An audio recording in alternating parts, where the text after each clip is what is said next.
So we have a question here I'd like to take a look at. And what we have is two cars that are stopped next to each other at a street corner.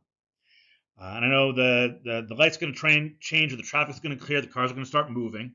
One car is going to go straight at 25 miles per hour, and the other is going to turn right, go perpendicular to the original road at 15 miles an hour. They're going to travel for a certain amount of time. I want to know how far apart they are. And when it says disregard the size of the cars, the car in the exterior lane is maybe kind of 5 feet further along. For it depends on how wide that car is. We're going to disregard that. We're going to assume that they're kind of starting from the same point and moving outward. All right. So whenever I have a physical, practical question like this, one of the first things I like to do is always draw a picture. All right, so I'm going to start by drawing my two streets, and they're perpendicular to each other. And I have two cars parked at the intersection.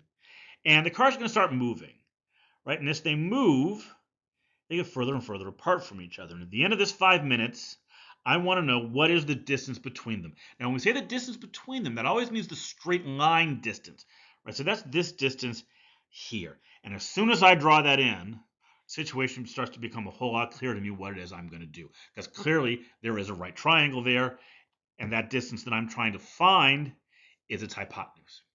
So if I can figure out what those other two side lengths are, what the lengths of the legs are, I'm home free. Put those numbers into the Pythagorean Theorem, do a little arithmetic, out comes the answer. Okay, so before I can do that, there is one thing I need to point out here.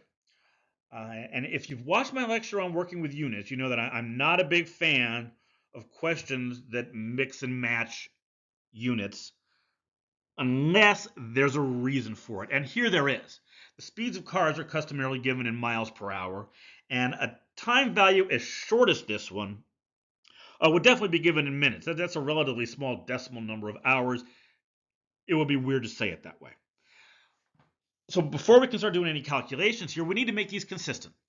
So I've got two options. I can take the two speeds and convert them to miles per minute, or I can take the 1 minute value and convert it to hours. I'm going to go with that one for no other reason than it's one calculation where the other one's going to take two.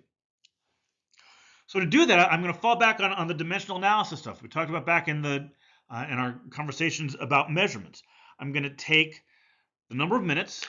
I'm going to multiply it by 1 hour per 60 minutes. And if you get your calculator out, the minutes are going to cancel. All that's left is hours for the units, and 5 divided by 60. Like I said, it's a fairly small decimal number. Okay, so now I need to combine this with the two speeds and use those to get the lengths of those two legs. All right, now remember, we kind of got our basic formula. Distance equals rate times time. If you remember that, great. That's what we're going to use here. If you don't, then you can still think of this as a unit analysis situation. Right? If I take 0.083 hours, multiply it by 25 miles per 1 hour, that's the car's speed, that comes out to 2.075 miles. Excellent. That's the length of that bottom leg. Now I'll do the same thing for the vertical one. I'm going to take that same 0.083 hours. I'm going to multiply it by 15 miles per hour. And we get 1.245 miles. You need to do a quick reality. I always like to do a reality check every chance I get. Right? That makes sense. The car moving at the slower speed went a shorter distance. Okay. Nothing there that would cause me to question what we've got going on so far. All right, so now I have all the information that I really need. I have the lengths of those two side legs. I have my formula from the Pythagorean Theorem. And if I put 2.075 in for B, 1.245 in for A, remember, it doesn't matter. If you do it the other way around, you're going to get the same result. Right? That has to equal C squared. Now we do a little arithmetic, right? If we square those numbers, add them up, you get C squared is 5.85565.